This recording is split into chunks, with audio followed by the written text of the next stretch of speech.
चलिए, सबसे पहला क्वेश्चन आ रहा है, measure of central tendency are called average of. कौन से एवरेज के या कौन से ऑर्डर में सेंट्रल टेंडेंसी आता है? तो आंसर होगा फर्स्ट। ऑर्डर का मतलब मैं आपको बता दूं कि देखिए, सबसे पहले मीन मोड मीडियन निकलता है, ठीक है। सबसे पहले क्या निकलता है? सेंट्रल टेंडेंसी निकलता है, मीन मोड मीडियन। उसके बाद में उसकी मदद से डिस्पर्सन निकलता है, ठीक है। इसलिए इनको क्या कहा गया है? फर्स्ट और सेकंड। सेंट्रल टेंडेंसी को फर्स्ट मेजर और डिस्पर्सन को सेकंड मेजर बोला गया है, ठीक है। नेक्स्ट कह रहा है, a measure of central tendency tries to estimate the. कौन सी वैल्यू निकालने की कोशिश करते हैं? Mean mode median. तो देखिए, मीन मोड मीडियन हमेशा सेंटर वैल्यू निकालने की कोशिश करते हैं, ठीक है।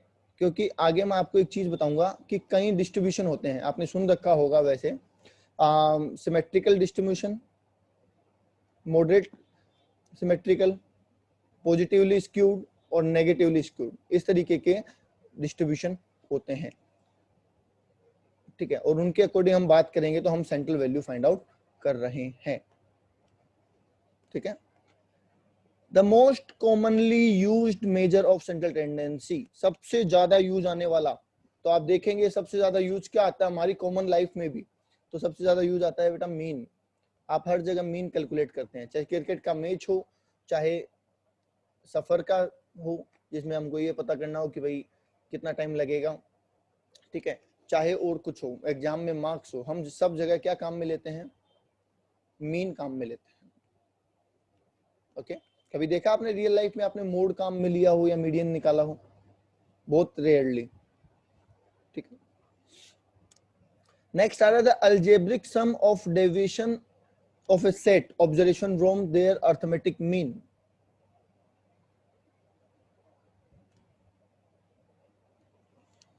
बता सकता है कोई क्या होगा?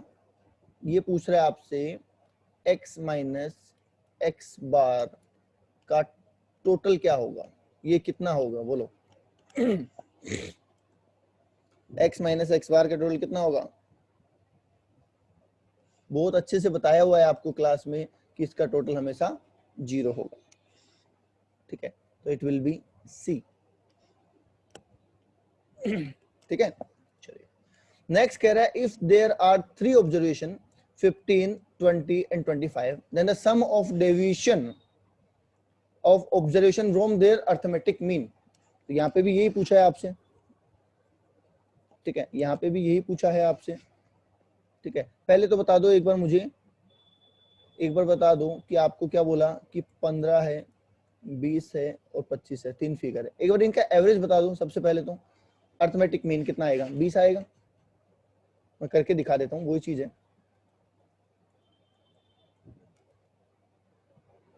20 आएगा, तो जब यहाँ कम करेंगे तो 5 होगा, यहाँ कम करेंगे तो 0 होगा, यहाँ प्लस 5 होगा, तो इसका भी टोटल कितना रहेगा? 0, जस्ट लाइक क्वेश्चन नंबर 4। तो आंसर क्या हो जाएगा? ए।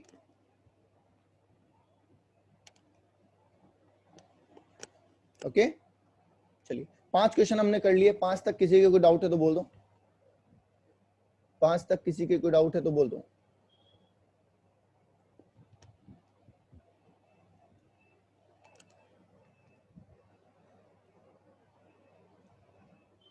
चलिए, कोई डाउट नहीं है। क्वेश्चन नंबर 6 पे आ जाते हैं। The sum of square of deviation of the variable, sum of square of deviation of the variable is maximum, 0, minimum when taken about arithmetic mean. तो क्या होगा? देखो, ये पूछ रहा है आपसे, क्या मैं समझा देता हूँ। ये बोल रहा है x माइनस एक्स बार जो हमने किया था उसका जो स्क्वायर होगा वो क्या होगा? तो हम कहेंगे वो मिनिमम होगा। मिनिमम इसलिए होगा क्योंकि मोस्ट ऑफ द वैल्यू, देखो आप करोगे ना तो मोस्ट ऑफ द वैल्यू बराबर होगी, मतलब इक्वल, प्लस माइनस करके 0 होना है उनको आखिरी में, इसलिए उनसे जो डिफरेंस आएगा वो मिनिमम आएगा। अर्थमेटिक मीन से करेंगे तो ज्यादा आएगा,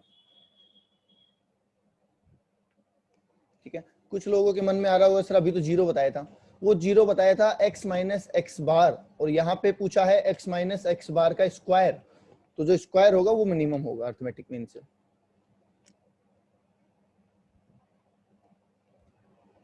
ठीक है, तो answer will be C. Question number 7, pooled mean. तो पूल्ड का मतलब होता है जोड़ देना, और यहाँ पे जोड़ने का मतलब हमारे पास एक ही है, विच इज ग्रुप मीन। तो आप इसको देखिए क्या क्या कह सकते हैं। आप इसको पूल्ड मीन कहें, आप इसको कंबाइंड मीन कहें, और या आप इसको ग्रुप मीन कहें, बात एक ही है। तो इसलिए pooled mean, combined mean and group mean same thing है। ओके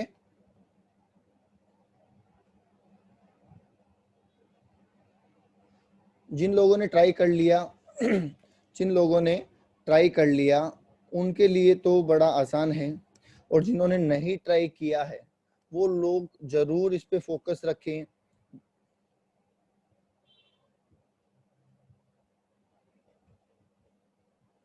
ठीक है,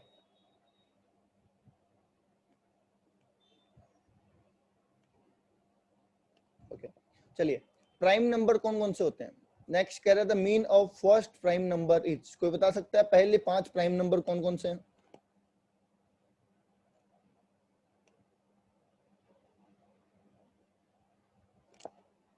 फर्स्ट प्राइम नंबर कोई लिख सकता है फटाफट 5।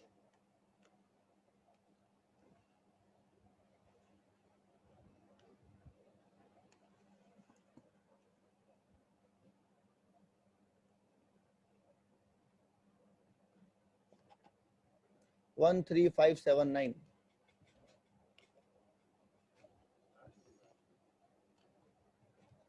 और कोई।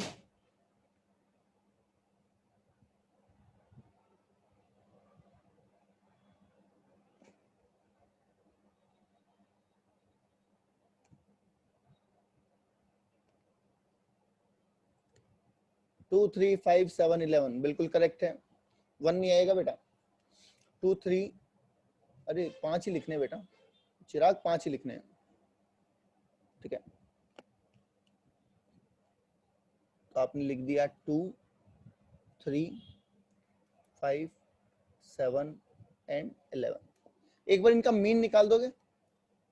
इनका मीन मतलब क्या करना है, टोटल करना है और अपॉन 5 कर देना है, समेशन x अपॉन n कर देना है। तो x हो जाए 5 10 20 28 हो जाएगा, और अपॉन हो जाएगा 5, तो 5.6 आ रहा है क्या। ओके, तो answer will B 5.6।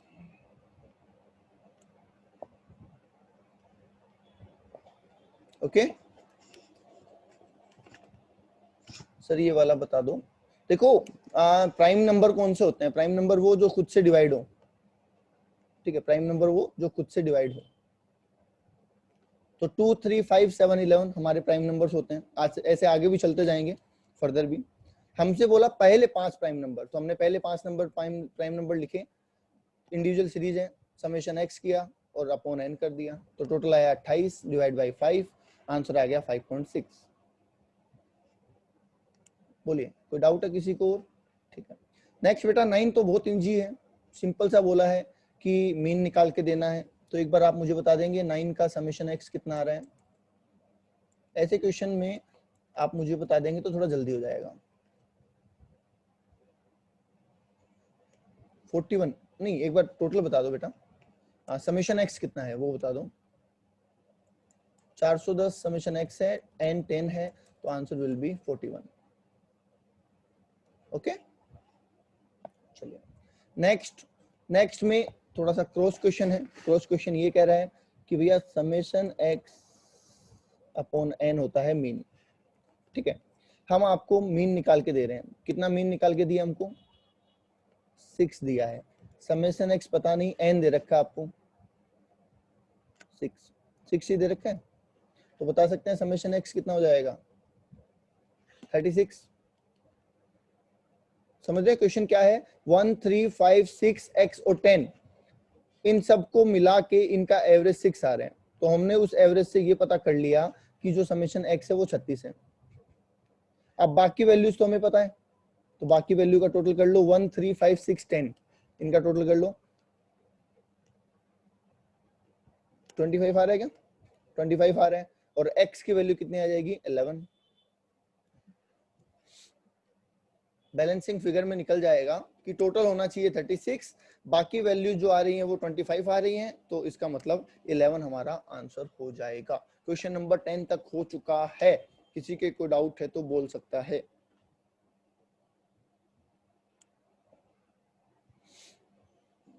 Question number 10 तक कर चुके हैं हम। कोई डाउट है तो बोल दो। कैसे स्लोली चलना पड़ेगा ताकि सबके समझ में आ जाए। और जिन्होंने किया और उनकी गलती हुई वो विशेष ध्यान रखें कि क्या गलती हुई। अच्छा, मैं आपको एक तरीका बताऊं पढ़ने का, आपको एक पढ़ने का स्मार्ट तरीका बताऊं। मे भी आप लगाते होंगे और मे भी नहीं लगाते होंगे। मैं आपको एक तरीका बताऊं स्टडी करने का।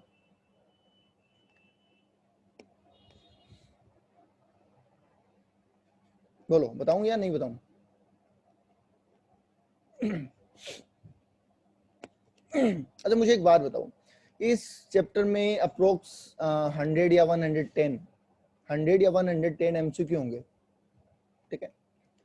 अभी मेरे पढ़ाने के बाद या फिर अपने आप से आप जब ये एमसीक्यू करेंगे तो अप्रोक्स कितने एमसीक्यू हैं जो आप इजीली कर लेंगे? मतलब आपको आराम से पता होगा, अरे यार ये तो आसान है। ऐसे कितने एमसीक्यू होंगे आपके हिसाब से? हर बंदे का अलग होगा। किसी को 40 एमसीक्यू ऐसे लगेंगे कि ये तो बहुत आसान है, पहली बार करते हैं आंसर आ गया। किसी के 50 होंगे, किसी के 60 होंगे, 70 होंगे, 80 होंगे। बोलो, ऐसा ही होगा क्या? हर बच्चे के 50 60 70 एमसीक्यू ऐसे होंगे जो तो उसको एकदम आराम से आ जाएंगे, चाहे वो प्रैक्टिकल पोर्शन हो और चाहे वो कुछ भी हो, ठीक है? तो जब आप फर्स्ट टाइम पढ़ेंगे ना एमसीक्यू, अभी तो मैं पढ़ा रहा हूं, अभी आप वापस पढ़ेंगे तो आप उन एमसीक्यू को छोड़ दें मतलब एक बार पढ़ लें और बस उनका आंसर निकाल के मैच कर लें और बात खत्म। उन एमसीक्यू को आपको एग्जाम में दोबारा रिवाइज करने की जरूरत नहीं है। मैं टाइम सेविंग तरीका बता रहा हूँ। एग्जाम में आप सोचेंगे कि स्टेट्स में टोटल लगभग 300 एमसीक्यू है और मैथ्स में भी होंगे इतने, तो सबको एमसीक्यू को रिवाइज कैसे करें? तो बेटा, जिनका आंसर आज आपको इजीली आ रहा है ना, उनका आंसर उस दिन भी आपको इजीली आ जाएगा, इसलिए उनको रिवाइज करने की कोई जरूरत नहीं है। आपको क्वेश्चन को उससे हाईलाइट करना चाहिए जिसका आंसर आपका आज मैच नहीं हो रहा, जिसको करने में आपको आज दिक्कत आ रही है, या जिसको करने में आज आपको मुझसे या अपने फ्रेंड से पूछना पड़ रहा है। उन क्वेश्चंस को आप मार्क करें और एग्जाम में उन्हीं को बार बार रिवाइज करें। समझ रहे हैं? हम क्या करते हैं बेवकूफी, हम ये कर लेते हैं कि हम सारे क्वेश्चन को बार बार पढ़ रहे हैं, तो हर बार हम 300 एमसीक्यू पढ़ रहे हैं, तो टाइम बहुत ज्यादा लग रहा है हमारा। पहली बार आप पूरे 300 पढ़े, दूसरी बार उन 300 में जो दिक्कत आई थी, जैसे मान लीजिए 100 में प्रॉब्लम आई थी, उनको पढ़े, ठीक है? और 100 पढ़ने टाइम पे फिर से जिनमें दिक्कत आई रिवाइज करते टाइम पे, उनको फिर से मार्क कर लें, तीसरी बार सिर्फ उनको पढ़े। ऐसे करते जाएंगे तो एग्जाम तक आपके पास लास्ट में 40-50 एमसीक्यू ऐसे बचेंगे जो प्रॉब्लमेटिक है या जो आपको वापस पढ़ने पड़ेंगे। हर बार 300 को रिवाइज करने की जरूरत नहीं है। जैसे फॉर एग्जाम्पल अभी हमने एक क्वेश्चन किया था ना, ऊपर वाला प्राइम नंबर वाला मान लो, या फिर ये मान लो क्वेश्चन नंबर 10। क्या क्वेश्चन नंबर 10 को आपको बार बार रिवाइज करने की जरूरत है? फॉर एग्जाम्पल क्वेश्चन नंबर 10 है, क्या इसको आपको बार बार रिवाइज करने की जरूरत है? या फिर ऐसा है कि आप कभी भी कर लो इसका आंसर तो आप निकाल ही दोगे? आप कभी भी करेंगे तो इसका आंसर आप इजीली निकाल देंगे, तो इस पे टाइम वेस्ट करने की जरूरत नहीं है। ऐसे क्वेश्चन को एक बार सोल्व करें, बात खत्म। जिस क्वेश्चन में आपको डाउट लगा कि यार ये कैसे हुआ, ठीक है, या फिर अच्छा मैंने गड़बड़ कर दी थी, ऐसा फील हुआ, उसको आप मार्क करें और नेक्स्ट टाइम उसी को करें। ओके, ये मेरी पर्सनल स्ट्रेटेजी होती है, बाकी आप देख सकते हैं, अगर आपको अच्छी लगे तो आप अडॉप्ट कर सकते हैं। टाइम सेविंग तरीका यही है, ठीक है? चलिए क्वेश्चन नंबर 11 पे आते हैं। The mean height of 8 student is 152, ठीक है, और 2 मोर student of height 143 and 156 join the group, the new mean is equal to। बड़ा आसान है। पहले क्या था कि n इक्वल्स टू 8 था, ठीक है, और उनका 8 लोगों का मीन कितना था, 152 था, ये आपको कह रहे हैं, ठीक है। तो बता सकते हैं इनका समेशन x कितना था। एक बार नया वाला छोड़ दो, पुराने की बात कर लेते हैं कि 8 बच्चे थे और 8 बच्चों की जो हाइट थी वो 152 सेंटीमीटर एवरेज थी, तो समेशन x कितना था यहाँ पे, आप बता रहे हैं 1216, ठीक है। अब 2 नए बच्चे आ गए, तो बताओ कौन कौन सी वैल्यू पे फर्क पड़ेगा, n पे फर्क पड़ेगा क्या, क्या n+2 हो जाएगा, बोला 2 नए स्टूडेंट आ गए तो क्या n+2 हो जाएगा, यस। दूसरा फर्क पड़ेगा टोटल पे, उन बच्चों की हाइट और जोड़ दो, 143 प्लस 156, तो अब टोटल हाइट कितनी हो गई, 1515, तो अब नया एवरेज कितना हो जाएगा, 1515 अपॉन 10, 151.5, लो जी, तो आंसर हो जाएगा आपका सी, आंसर हो जाएगा सी, ओके। चलिए नेक्स्ट कह रहा है question number 12, each item is reduced by 15, तो अर्थमेटिक मीन क्या होगा। आपको याद होगा मैंने आपको 2 चीजें लिखाई थी, change bye origin and change bye scale, ठीक है। चेंज बाय ओरिजिन में प्लस माइनस बताया था,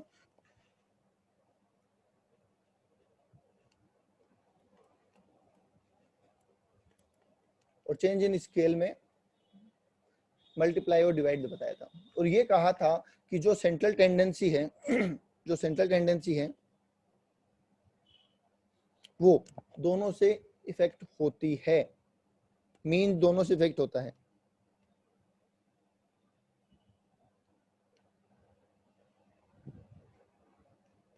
बताया ना। तो बता दीजिए, सिंपल सा है कि अगर हर वैल्यू को 15 से रिड्यूस करेंगे तो अर्थमेटिक मीन भी क्या हो जाएगा, रिड्यूस्ड बाय 15, जैसा वैल्यू में चेंज करेंगे तो ऐसा ही मीन में भी चेंज हो जाएगा, इसलिए answer will B A, reduced by 15, okay. चलिए क्वेश्चन नंबर 13 पूरा कैलकुलेटिव पार्ट है, इसमें कुछ भी बताने वाला नहीं है, किसी ने सोल्व किया हो तो मुझे एक बार आंसर बता दो, मैं बता देता हूँ।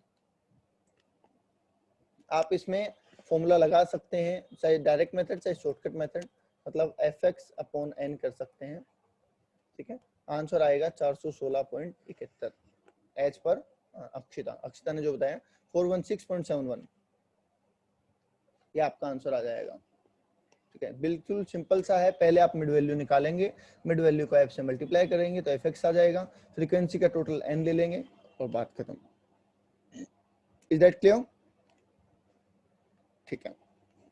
क्वेश्चन नंबर 14 पे आते हैं। क्वेश्चन नंबर 14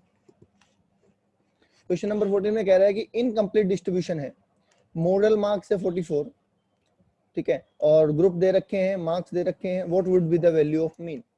तो सबसे पहले आपको मिसिंग वैल्यू फाइंड आउट करनी है। हाँ बेटा नवीन, कौन सा क्वेश्चन बोल रहे हैं बेटा, नहीं नहीं, इक्वल करने की जरूरत नहीं होती मीन में, आप वो कह रहे हैं जो इंक्लूसिव को एक्सक्लूसिव में कन्वर्ट करने की बात कर रहे हैं आप,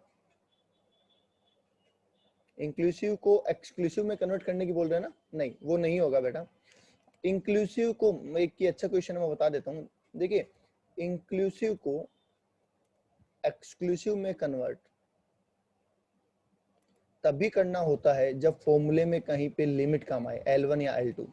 हमारे मीन के फॉर्मूले में कहीं पे भी L1 L2 काम नहीं आता है, इसलिए कन्वर्ट करने की कोई जरूरत नहीं है, क्योंकि आपको चाहिए मिड वैल्यू, मिड वैल्यू चाहे आप कन्वर्ट करने से पहले निकालो और चाहे बाद में निकालो सेम ही आएगी, इसलिए नो नीड टू कन्वर्ट, आप सीधे मिड वैल्यू फाइंड आउट करेंगे। देखिए पहले आप लिखेंगे मिड वैल्यू, फिर आप लिखेंगे f, फिर आप करेंगे fx, बस 3 ही कॉलम बनाएंगे, बात करें।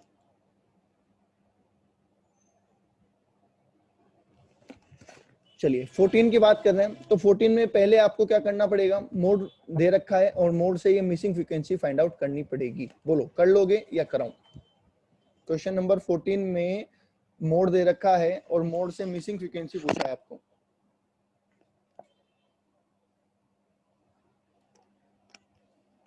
कर लेंगे, ठीक है।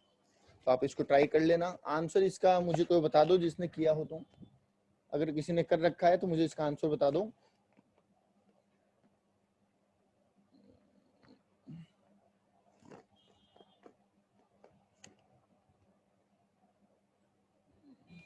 बाकी लोग भी बोल दो भाई, कर लोगे या करवा दूं, क्योंकि 2 लोगों ने कहा है कर लेंगे, एक ने कहा है करा दो।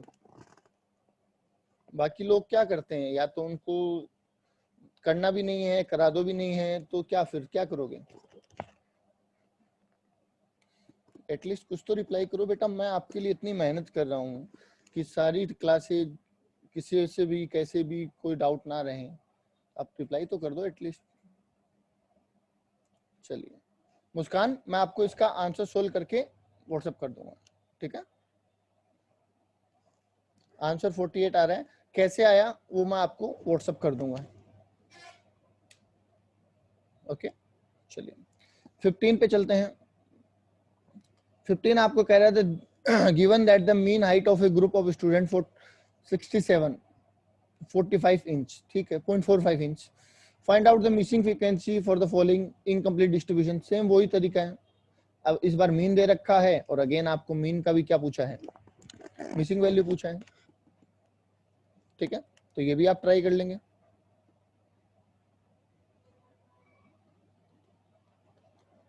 दो होमवर्क दिए हैं अभी तक आपको, अभी तक 2 क्वेश्चन होमवर्क में दिए हैं आपको, ठीक है, ओके। 16 पे आते हैं। The average marks scored by 50 student in a class was calculated to be 38, ठीक है। n is 50, x bar is 38. Later on, it was found that marks of 2 students were wrongly copied as 34 and 23 instead of 43 and 32, ठीक है। तो फर्क कहाँ पड़ा होगा total में, तो एक बार टोटल बता दो, दोनों को मल्टीप्लाई कर दो, कितना आ जाएगा, बोलो। 1900 आ रहा है क्या, ठीक है। अब जो गलती हुई है उससे एन पे कोई फर्क नहीं पड़ेगा, फर्क कहाँ पड़ेगा, फर्क पड़ेगा समेशन एक्स पे। यहाँ पे जुड़ना चाहिए था क्या, 43 एंड 32, जबकि जुड़ गया क्या 34 एंड 23, तो उसको जो गलत है उसको हटा दो, 34 प्लस 23 इन दोनों को हटा दो और ऐड कर दो 43 प्लस 32, तो बताओ कितना आएगा।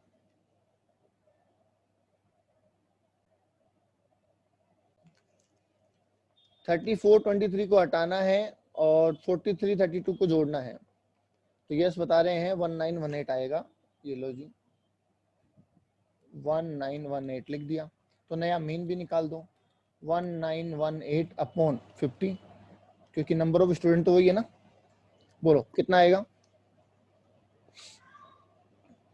38.36, 38.36, तो यह आंसर हो गया आपका सी, ओके। नेक्स्ट कह रहा है if a variable assumes to be value 1 2 3 4 5, ठीक है, and the frequency is as 1 2 3 4 5, then what would be the mean.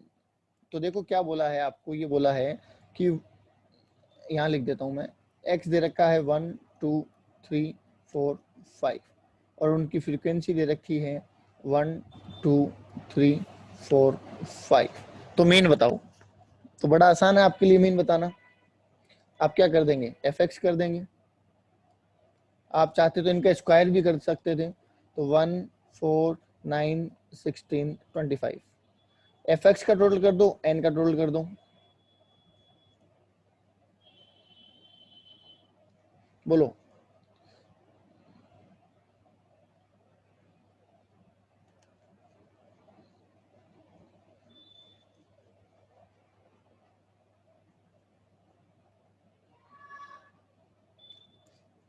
कितना आ रहा है आंसर,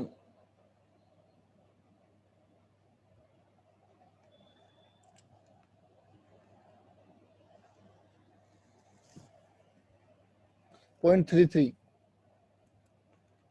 0.33 11/3 आ रहा है क्या? अच्छा, तो आंसर हो जाएगा 11/3, ये आंसर हो जाएगा। बोलिए।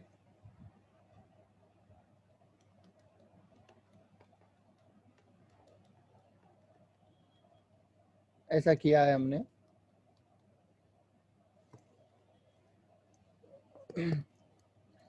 चलो एक बार बता दो, क्वेश्चन नंबर 17 तक किसी के कोई डाउट है?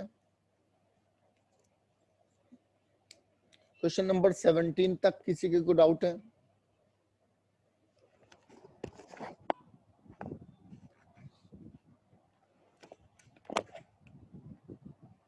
ठीक है, अपना स्पीड वगैरह सही चल रही है?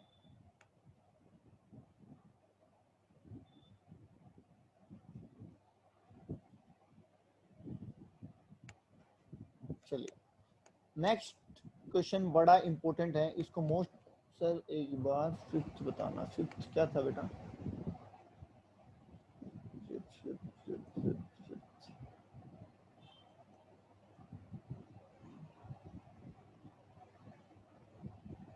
फिफ्थ बोल रहा है, if there are 3 observation 15, 20 and 25, तो sum of deviation of observation from their arithmetic mean. तो देखिए 15, 20, 25 का मीन कितना आएगा, ये बताओ। मीन कितना आएगा? 20 आएगा। तो आपको x माइनस एक्स बार करके बताना है। तो x माइनस एक्स बार करोगे तो टोटल आएगा 0। हमेशा अर्थमेटिक मीन से डेविएशन का टोटल वैसे भी 0 ही आता है। आप कैलकुलेट नहीं भी करो तो भी चलेगा, आप सीधा लिख सकते हैं 0। ओके,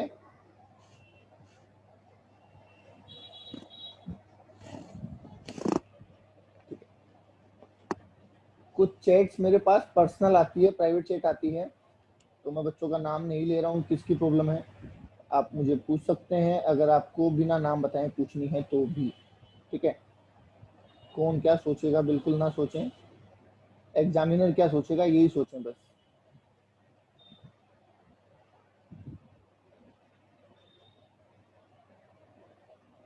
ठीक है, चलिए देखिए क्वेश्चन नंबर 18 बड़ा इंपॉर्टेंट है। इंपॉर्टेंट कैसे है तो इसको आप समझो। देखिए जब भी कोई इक्वेशन होती है, क्या दो चीजों में रिलेशन को प्रेजेंट करती है? ये बताओ मुझे। जब भी कोई इक्वेशन होती है, क्या वो दो चीजों में रिलेशन को रिप्रेजेंट करती है? समझ लो, क्योंकि ये क्वेश्चन इसमें भी आएगा, नेक्स्ट चैप्टर में भी आएगा। जब कोई इक्वेशन होती है, क्या वो दो चीजों के रिलेशन को प्रेजेंट करती है? अभी बता दूंगा। 14 का आंसर आप पूछो, अभी बता दूंगा, है ना। पहले ये बताओ, जो मैं पूछ रहा हूँ पहले उसको बताओ। कोई भी इक्वेशन क्या दो वेरिएबल्स में रिलेशन को प्रेजेंट करती है? फॉर एग्जांपल मैं आपको कहूँ कि x equals to 5 plus 2y, क्या ये x और y में रिलेशन को प्रेजेंट करती है? yes. अब आप क्या मानते हो कि यहाँ पे x और y का मतलब क्या है? यहाँ पे x और y का मतलब क्या है? देखिए ध्यान से समझना, अगर आपको क्वेश्चन में y बार दे रखा है तो इसका मतलब ये इक्वेशन किस किस के बीच में रिलेशन प्रेजेंट करती है? अगर क्वेश्चन में आपको y बार दे रखा है तो ये इक्वेशन किस किस के बीच में रिलेशन रिप्रेजेंट करती है? x बार और y बार के। बोलो सही बोल रहा हूँ क्या? अगर आपको इक्वेशन दे रखी है और साथ में लिखा है कि भाई y बार इतना है, तो क्या आप ये बोल सकते हैं कि ये इक्वेशन नहीं नहीं नहीं नहीं एक्स और वाई नहीं होती बेटा, हर जगह हर चीज एक्स और वाई नहीं होती, किस कॉन्टेक्स्ट में हम कर रहे हैं उस पर डिपेंड करेगा। ठीक है, अच्छा यहाँ पे लिखा होता स्टैंडर्ड डेविएशन ऑफ वाई, तो क्या ये स्टैंडर्ड डेविएशन ऑफ एक्स और स्टैंडर्ड डेविएशन ऑफ वाई की इक्वेशन है?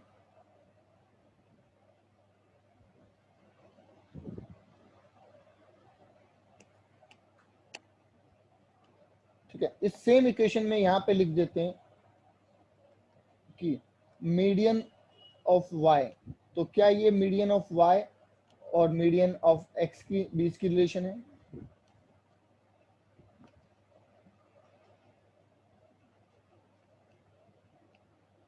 ठीक है, दैट मीन्स ये रिलेशन किसके बीच में रिप्रेजेंट कर रही है, ये आपको इस इंफॉर्मेशन से पता चलेगा कि साथ में आपको क्या दिया हुआ है। That's it. ऐसे सिर्फ इक्वेशन देख के आप नहीं बोल सकते कि ये क्या है, समझ गए? तो क्वेश्चन के अकॉर्डिंग आपको जज करना है कि ये इक्वेशन किन दो चीजों के बीच में रिलेशन रिप्रेजेंट करती है। समझ गए? बोलो, समझ गए ये बात?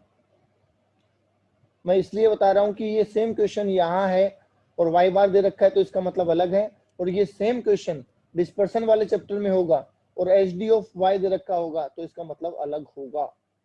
इसलिए मैं कह रहा हूं कि आपको पता होना चाहिए कि इक्वेशन को कैसे पहचानते हैं। ठीक है, चलिए अब मुझे बताइए कि ये जो हमें क्वेश्चन नंबर 18 में इक्वेशन दे रखी है, ये किसके रिलेशन को रिप्रेजेंट करती है?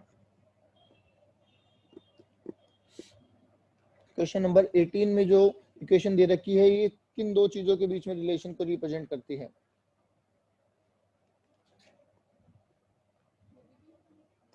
Mean of x and y, है ना?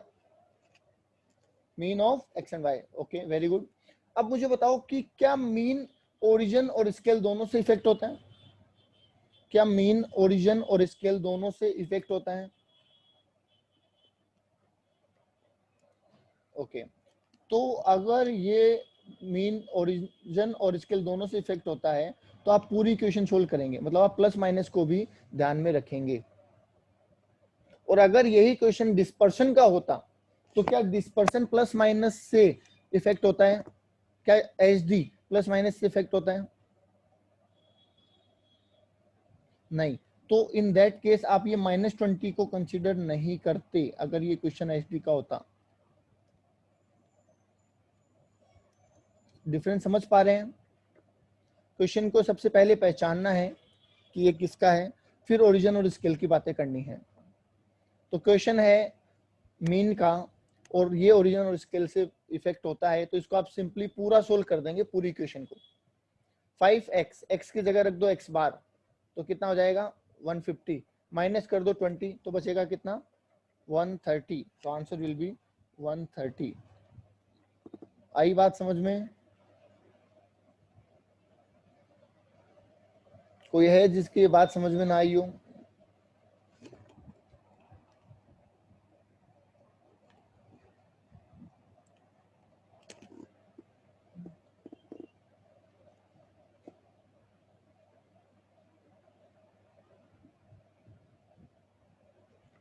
अच्छा, ये एच डी करें, चलो ठीक है, वेरी गुड, अभी कर देते हैं। इक्वेशन सेम है, एक्स बार की जगह स्टैंडर्ड डेविएशन ऑफ एक्स दे रखा है, ये मान लेते हैं। ओके, यही इक्वेशन एच डी के रूप में कर रहे हैं हम।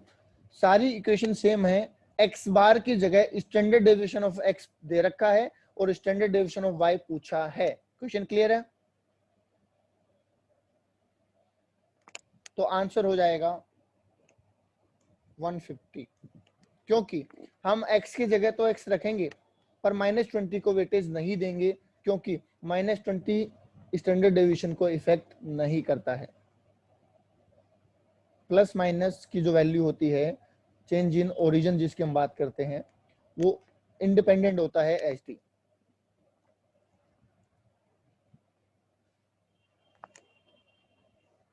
बोलिए, आइए बात समझ में?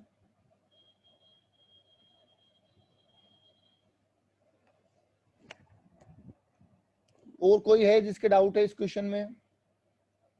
थोड़ा फास्ट बोल दे बेटा, नीचे जाने के बाद ना कहें तो थोड़ा सा प्रॉब्लमेटिक रहता है ना।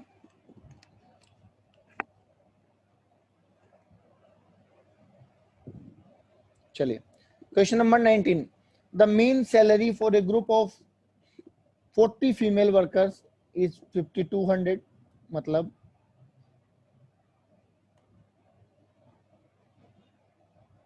n1 40 है और x बार 1 5200 है।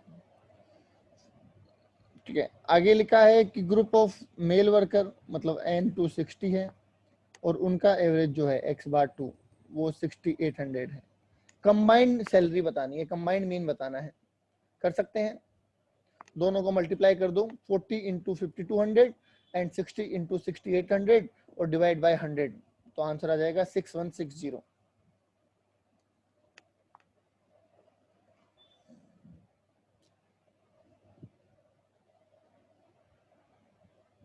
चलिए question number 20। If there are two group containing 30 and 20 observation, मतलब n1 n2 दे रखा है 30 और 20 and having 50 and 60 is arithmetical mean. Same वही क्वेश्चन है, सेम वही क्वेश्चन है, n1 30 n2 20, x बार 150 और x बार 2 60, कंबाइंड मीन बता दो।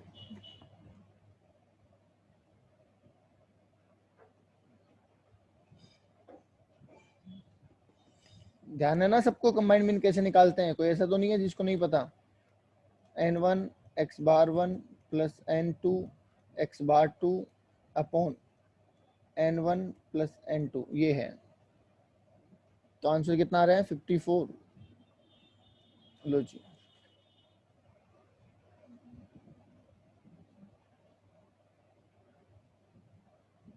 ओके। चलिए 21, क्वेश्चन नंबर 21, ये एकदम सेम क्वेश्चन करवाया हुआ है, सेम टू सेम क्वेश्चन आपको, सेम टू सेम क्वेश्चन आपको करवाया हुआ है बुक में।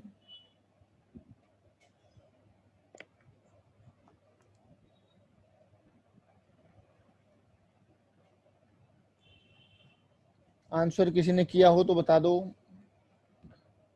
आई थिंक 40% आ रहा होगा।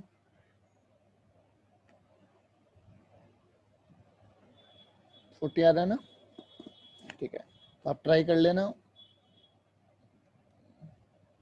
अच्छा नेक्स्ट, अब थ्योरेटिकल क्वेश्चन है और ये इंपॉर्टेंट है। कौन सा मीन ऐसा है जो रेशियो, रेट्स और परसेंटेज निकालने के काम आता है? कौन सा मीन ऐसा है जो रेशियो, परसेंटेज और रेट्स निकालने के काम आता है? ये मैंने आपको बताया हुआ है पढ़ाते टाइम पे।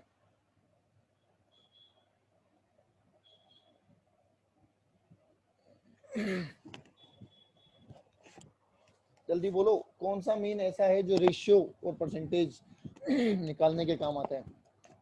Geometric mean, yes. Geometric mean पढ़ाते टाइम पे हेडिंग के पास में मैंने लिखा था कि जब भी रेशियो, ग्रोथ, ऐसी चीजें निकालने की बात आती है तो ये मीन हमारे काम आता है। ओके, नेक्स्ट क्वेश्चन भी सेम ही है। ग्रोथ और डिक्लाइन निकालने के कौन सा काम आता है? अभी तो बताया था, ज्योमेट्रिक मीन। अच्छा, स्पीड निकालने के लिए, स्पीड का एवरेज करने के लिए कौन सा एवरेज सुटेबल है? स्पीड का एवरेज करने के लिए, स्पीड का एवरेज करने के लिए कौन सा मीन काम आता है? एचएम आता है, yes, very good, simple. Speed के लिए एचएम आता है, इस रेशियो, ट्रेंड्स, परसेंटेज, ग्रोथ, इनके लिए ज्योमेट्रिक मीन काम में आता है। चलिए 24 आ रहा है, 24 कह रहा है सब ज्योमेट्रिक मीन बताओ 8, 24 और 40 का। तो देखो ज्योमेट्रिक मीन आपको बताया, या तो आप लोग से करेंगे तो वरना आप क्या बोलेंगे, 8 इंटू 24 इंटू 40, ये लो, ऐसा कर सकते हैं। जितने भी वेरिएबल्स हैं उनको मल्टीप्लाई करो और उतने टाइम ही रूट कर दो, ठीक है। अब या तो आप इसको वो कैलकुलेटर में 12 बार वाला फंडा लगा के सोल्व करेंगे, ठीक है, पर यहाँ पे आपको कंप्लीट सोल्व नहीं करना है, मैं बता देता हूँ कैसे करेंगे। बताओ, क्या हम 8 को ऐसे प्रेजेंट कर सकते हैं? क्या हम 8 को ऐसे रिप्रेजेंट कर सकते हैं 2 इंटू 2 इंटू 2?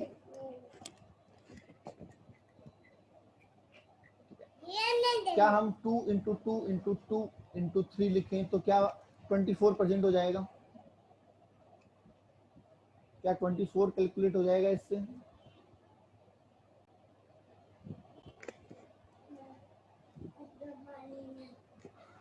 ओके और अगर मैं ऐसा कर दूं 2 इंटू 2 इंटू 2 इंटू 5 तो क्या ये 40 को रिप्रेजेंट कर देगा?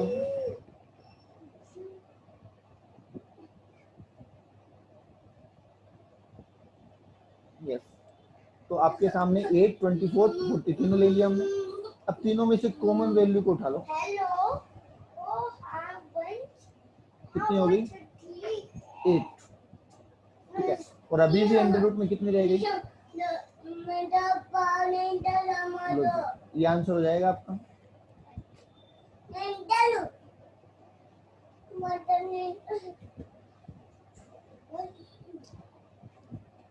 तो आंसर हो जाएगा सी।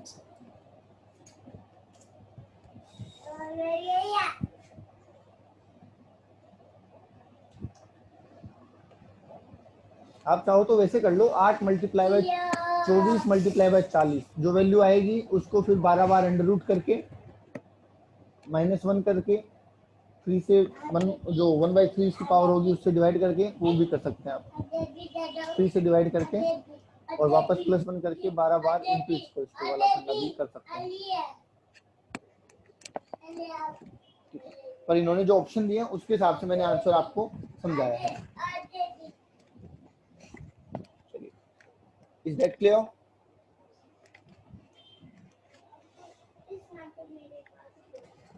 Is that clear? ठीक है 25 आज का लास्ट क्वेश्चन हमारा क्योंकि टाइम हो चुका है। The greater of two numbers whose arithmetic mean is 34। दो नंबर ऐसे चाहिए हमको जिनका एक्समेटिक मीन कितना हो 34 एंड ज्योमेट्रिक मीन इज 16 और जीएम कितना हो 16 हो। ऐसे दो नंबर जिनका अर्थमेटिक मीन 34 हो ज्योमेट्रिक मीन 16 हो तो आप बता सकते हैं समेशन एक्स कितना होना चाहिए उनका? समेशन एक्स कितना होना चाहिए? 68 और ठीक है और a इंटू बी मतलब मल्टीप्लाई कितना होना चाहिए 16 का स्क्वायर। 16 का स्क्वायर कितना होता है 256। तो अब ऐसे दो नंबर ढूंढो, ऐसे दो नंबर ढूंढो जिनका टोटल 68 हो और मल्टीप्लिकेशन 256 हो। ऐसे दो नंबर ढूंढो जिनका टोटल 68 हो और मल्टीप्लिकेशन 256 हो। तो आंसर आप बता रहे हैं 64 एंड 4। आंसर आप क्या बता रहे हैं 64 एंड 4। अब मुझे एक बात बताओ आपको क्या पूछा है? दोनों नहीं पूछी है, आपको बोला है ग्रेटर वैल्यू बताओ। तो दोनों में से ग्रेटर वैल्यू क्या है 64। That's it.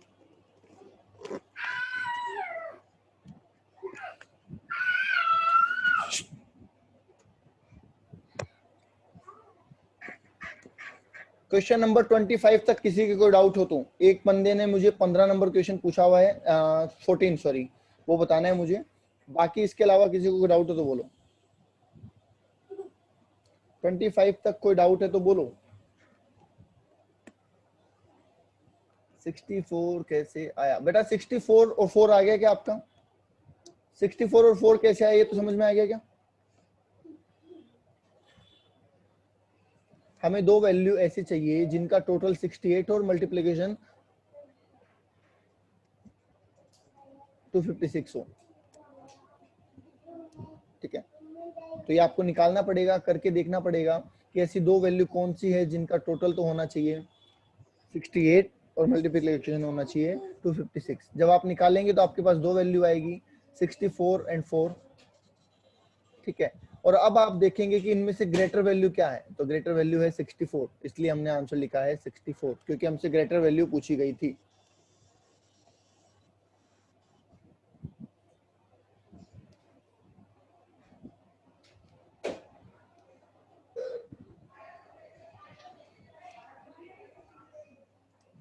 दो सौ छप्पन कैसे आया? जीएम का स्क्वायर किया ना। देखो एक सेकंड रुको, जीएम का मतलब क्या होता है? ए इंटू बी का अंडर रूट, यही होता है ना।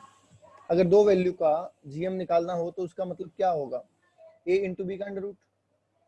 हमें बोला गया कि जीएम तो 16 है, a इंटू बी हमें पता नहीं, तो हमने इसका अंडर रूट हटा के इसका स्क्वायर कर दिया, तो ये हो गया 256 a इंटू बी,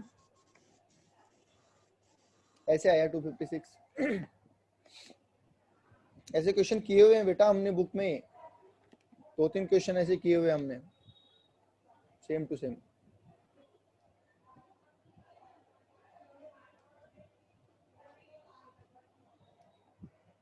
ओके, तो क्वेश्चन नंबर 25 तक आप कर लें, ठीक है। मैंने सारे डाउट्स भी ले लिए हैं, कोई डाउट किसी का बाकी नहीं है।